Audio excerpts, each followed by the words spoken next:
E hoje temos a honra de ter aqui no Juruá Notícias o governador Tião Viana. É uma honra para mim estar entrevistando o senhor. Eu que fiz muita questão de vir aqui conversar com o senhor, justamente por saber do governo que o senhor tem exercendo aqui no estado do Acre, um governo diferenciado. Meus parabéns, em primeiro lugar, queria parabenizar pelo pouco tempo que eu estou no Acre. Já conheci muito da história do senhor e tenho visto que o senhor tem feito um governo muito perto do povo, né, Tião?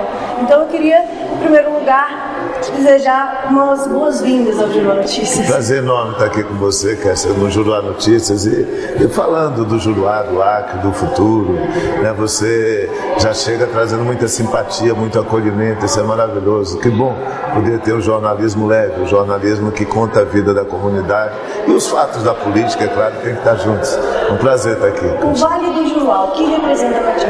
Olha, primeiro eu tenho pelo Vale do Juruá uma imensa gratidão, porque foi aqui que saiu quase sempre uma diferença de uma grande vitória para mim. Tive 2 vezes eleito senador pelo Brasil, através do Acre, para o Brasil, 2 vezes governador do Acre, para cuidar de um estado da federação com a equipe de governo. E o Juruá sempre me acolheu e me deu vitória forte.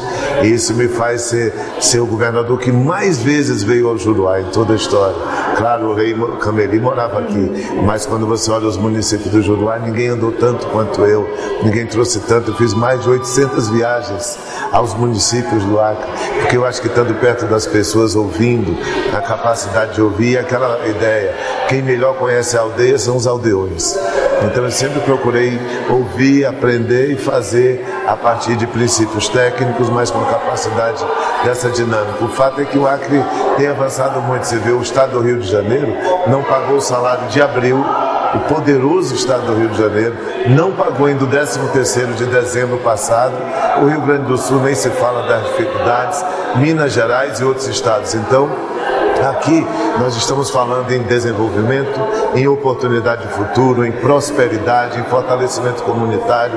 A miséria rural do Acre acabou. Graças a Deus, nós temos ainda problemas de miséria em pontos urbanos pela droga, pela dependência química, mas estamos unidos nessa luta.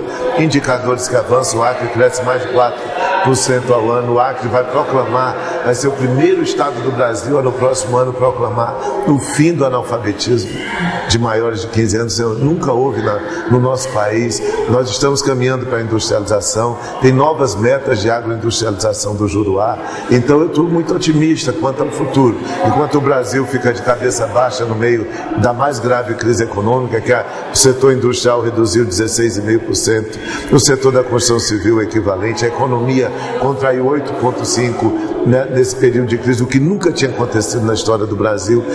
Os investimentos em pesquisa, ciência e tecnologia, que eram de 5 bilhões em 2015, caíram para 1 bilhão e 200 milhões agora em 2017. Então, uma crise aos olhos, mas o Acre em pé, com uma visão de humildade do governo com a comunidade e procurando achar saídas. Eu acho que isso é que faz a diferença. O senhor, nesse cenário político que estamos enfrentando hoje no Brasil, principalmente com grandes escândalos, incluindo um grande escândalo envolvendo o nome do líder do partido do senhor, como o senhor vê esse cenário político no Brasil? Olha, eu acho que é uma grave crise política, era uma crise gravíssima e que envolveu um modelo chamado financiamento de campanha, relação entre política e empresas e financiamento de campanha. Isso gerou essa crise. E, é claro, colocaram o ex-presidente Lula no meio disso, sim, destituíram uma presidente da República por um golpe dado, na minha opinião, antidemocrático, atravessando as regras da função constitucional da vida pública brasileira, mas aquela frase, quem com ferro fere, com ferro será ferido. Lula é inocente. Lula nunca pegou R$1 de maneira desonesta de ninguém. Conheço o Lula, conheço a vida dele, conheço a história pessoal dele, sei que ele é um homem que mais fez pela democracia brasileira, é o homem que mais fez pela nação brasileira. Quem chega perto de Lula é Getúlio Vargas e Juscelino Kubitschek, mas ninguém. Nunca o Brasil mudou tanto como nos anos que o Lula dirigiu. Agora colocaram ele no meio desse escândalo. Mas o que ocorreu? O feitiço virou contra o feiticeiro. deram um golpe, atacaram a dignidade do Lula e hoje o escândalo caiu exatamente no colo dos algozes da democracia. E o mais grave atentado a uma civilização, a uma nação, é quando se ataca a democracia. A peculiaridade do golpe no Brasil não é só terem atacado o Lula, que é inocente. Não é, e no PT teve escândalo, sim, teve fatos de corrupção, políticos que meteram as mãos pelos pés, que cometeram erros no relacionamento com a empresa. Tem que ser preso, tem que pagar, não o Lula, que não fez. Agora, quem fez tem que pagar. Em todos os partidos isso ocorreu. Muito, muito mais nos partidos de oposição. O nosso projeto mais ocorreu em todos e isso não vai tirar nenhuma responsabilidade de quem tenha feito no PT. Agora, nenhuma nação do mundo, Kézia, na crise que se tem de qualquer natureza, se ataca as empresas, se ataca as indústrias, se ataca a economia. Você pega o ladrão, prende o ladrão. Pega quem fez o mal na política e afasta da política. Agora, atacar as empresas não tem nenhum precedente no mundo. E no Brasil, infelizmente, acabaram a indústria da construção civil, acabaram a indústria do petróleo, colocaram o país para a 5ª categoria e agora na indústria de proteína, no agronegócio, é o último grande ataque. Só pode ter um interesse internacional muito grande por trás disso, porque basta prender o corrupto, não precisa acabar com a indústria brasileira, que é a base da geração de emprego, do crescimento e da economia. Pode fazer uma pergunta, governador, até assim, como que as pessoas conseguem, o senhor que está dentro do governo, como que as pessoas conseguem fazer esses desvios milionários sem passando completamente despercebido? Como que é tão falha a nossa legislação que deixa isso acontecer?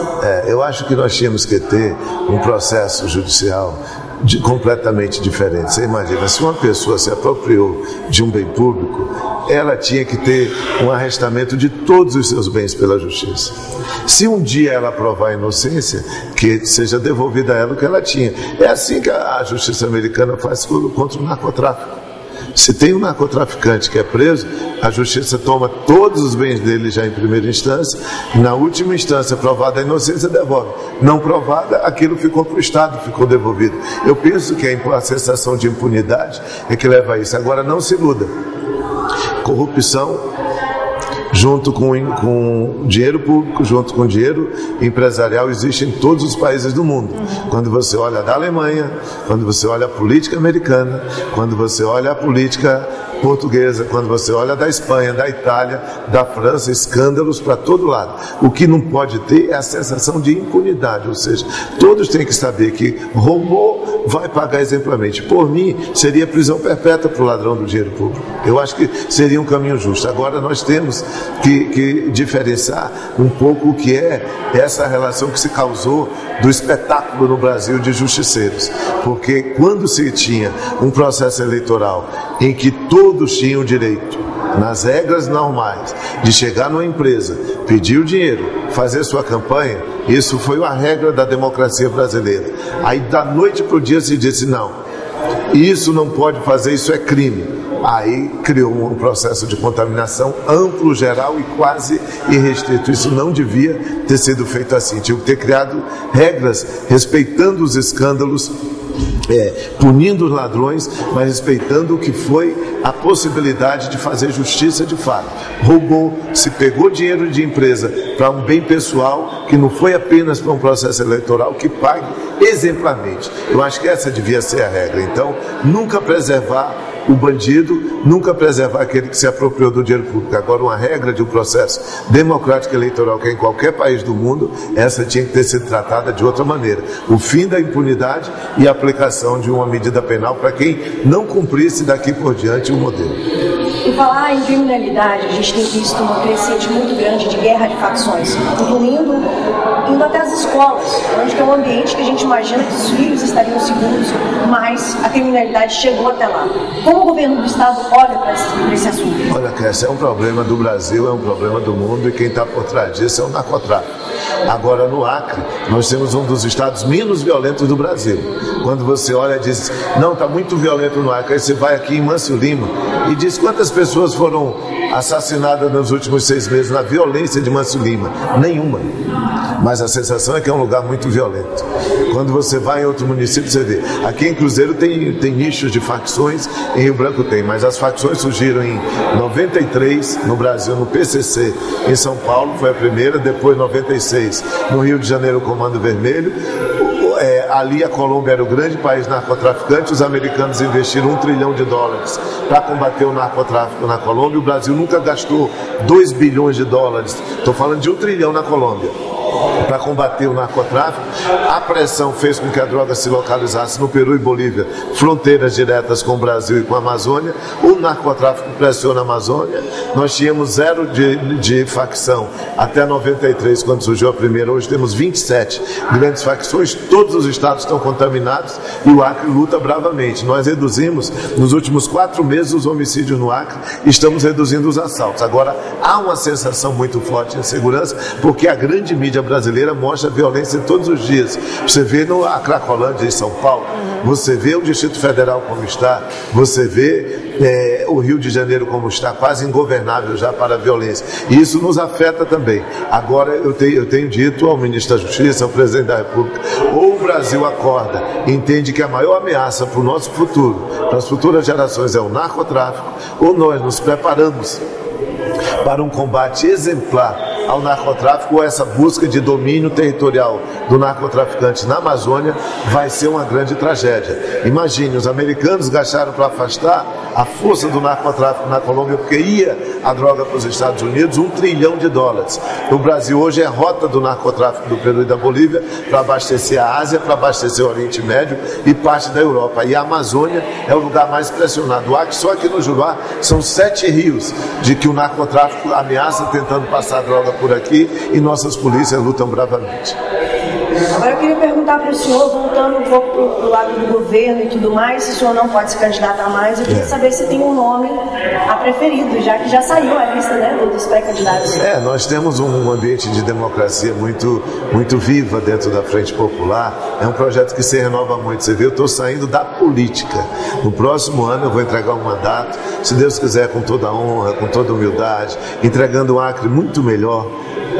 Nesses anos que eu pude ajudar, um Acre que está tendo esperança para o futuro, oportunidade para as gerações que estão vindo aí, oportunidade na infraestrutura, e aí nós temos que renovar. É a força da democracia. Então eu vou cuidar da vida, vou trabalhar para um futuro melhor para os meus filhos, que eu cuidei muito dos meus ideais, mas esqueci um pouco de cuidar de uma base familiar, de uma oportunidade para ele. Então eu vou querer fazer isso na vida, além de ser professor da universidade, além de ser pesquisador, além de ser médico.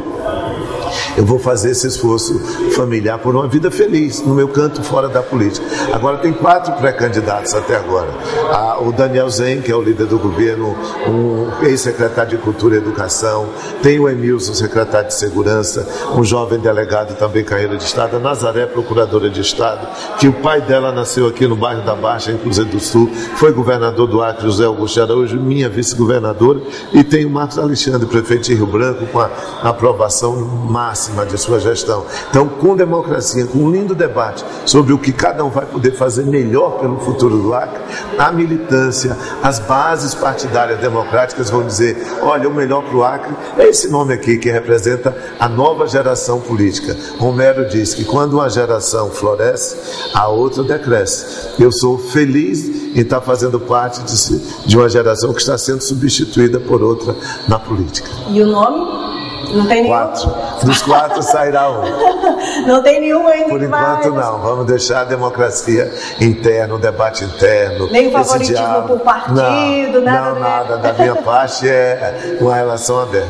E o senador Jorge Viana não tem possibilidade de entrar como pré-candidato também? Não, porque a legislação eleitoral impede, ele também já foi governador 2 vezes, e o Jorge é um nome que nós estamos defendendo com muita alegria como pré-candidato ao Senado à reeleição. São 2 vagas, vamos apresentar 2 nomes no nosso campo, uma delas é o senador Jorge Viana, o outro é o deputado Ney Amorim, como pré-candidatos ainda, porque nós acreditamos que é possível presentear o futuro do Acre com bons senadores, com grandes senadores, e o Jorge deu todas as provas, é aquele vinho velho que é muito bom de se conhecer e de se conviver na defesa do nosso Estado.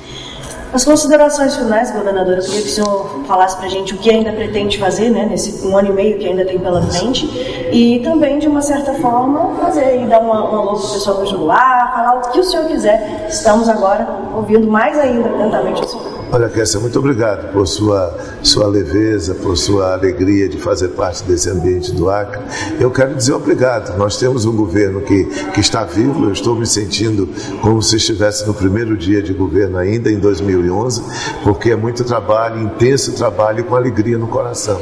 Ontem mesmo, em Feijó, nós entregamos 700 títulos a 700 famílias de propriedade urbana. Ontem mesmo entregamos o melhor instituto socioeducativo para jovens infratores da Amazônia, lá em Feijó. Então, hoje já tem agenda. Temos 1 bilhão e 50 milhões de reais em investimentos em conta do governo para execução, sobretudo na área econômica, na área de produção. Dinheiro de custeio é difícil, mas dinheiro para investimento nós temos 1 bilhão e 50 milhões em conta, o que vai me fazer viver intensamente o governo com a equipe até o dia 31 de dezembro do próximo ano. Isso dá uma alegria enorme. Mas o que eu quero dizer é que o Juruá é uma terra linda, é uma região linda do Acre. Quem conhece, e você, se não foi, eu te convido para fazer uma viagem pelo Rio Japim, pelo Rio Azul, pelo Rio Moa, passando pelos cantos lindos do Juruá, a gente conhecendo a Serra do Divisor, conhecendo os povos indígenas, a cultura, a identidade do povo do Juruá, os potenciais dessas águas sagradas, desse ambiente tão lindo que é a história milenar de ocupação indígena que passou aqui, esse bravo povo do Juruá que trabalha para uma identidade no desenvolvimento do Acre emanado no nosso estado, que nós possamos estar juntos aí, alegres pela política da verdade, da boa-fé e a política de construir um resultado melhor para todos. Uma pergunta que eu quero fazer para o senhor tocou em Feijó, e recentemente a gente teve aí, né, começou a restauração da BR-364. E muito se fala sobre essa polêmica da BR, principalmente por ela estar no estado que está, e falam justamente dela não ter sido, talvez, feita com equipamentos, com produtos melhores. O que o senhor tem a dizer a respeito? Olha, é um assunto que deve ser debatido todo dia, porque a coluna vertebral do Acre é a BR-364. Mas nós tivemos, ao longo dos governos que passaram no Acre, um investimento de 1 bilhão e 600 milhões na BR. Segundo o diretor do DENIT geral, o diretor Gustavo, está gravado isso em testemunho, ele disse que essa estrada, para ter sido feita em bases sólidas para aguentar melhor um futuro, teria que ter sido feita no mínimo por 3 bilhões de reais e não 1 bilhão e 600 milhões. E quem fez a empresa, quase todos ficaram, as empresas que participaram, em grande dificuldade. Onley Cameli, ex-governador, foi um consultor da empresa que, na minha opinião, dedicou-se muito, fez o melhor de si. Agora, todos os projetos de todos os três foram aprovados pelo DENIT daqui, de Rondônia e de Brasília. Então, projeto técnico aprovado. Agora, o segredo da BR-364 é o que nós fazíamos. Eu fui o governador que permiti a interligação permanente do Acre. Dia 23 de agosto de 2011, a BR-364 interligou e não fechou mais. Agora, nos tiraram por brigas políticas. Lá em outubro de 2014, o governo teve que ir se afastando e o governo mantinha 5 acampamentos permanentemente cuidando dos trechos da BR. E eu dizia, na hora que entrar alguém que não mantém o cuidado permanente nela, ela vai ter problemas graves, como tem em Porto Velho, Manaus, como tem em Manaus, Belém, como tem em Santarém, Cuiabá, porque a Amazônia é assim, ou se dá muita manutenção ou a estrada não aguenta. Infelizmente, não fizeram isso. A responsabilidade agora é do governo federal recuperar e dar conta, e eu rezo para que consiga. Agora, a ex-presidenta Dilma tinha deixado 237 milhões em conta, infelizmente diminuíram para 120 e eu não sei se vão executar. Rezo que executem e que nós possamos ter a BR-364 preservada, mas é uma obra do governo federal. Muito obrigada. Muito obrigado. Muito te agradecer, principalmente pela simpatia que o senhor tem e por ter essa abertura de falar com a gente. Agradeço imensamente. Muito obrigado. Nós terminamos aqui o nosso Juruá Notícias. Nos encontramos amanhã. Obrigada.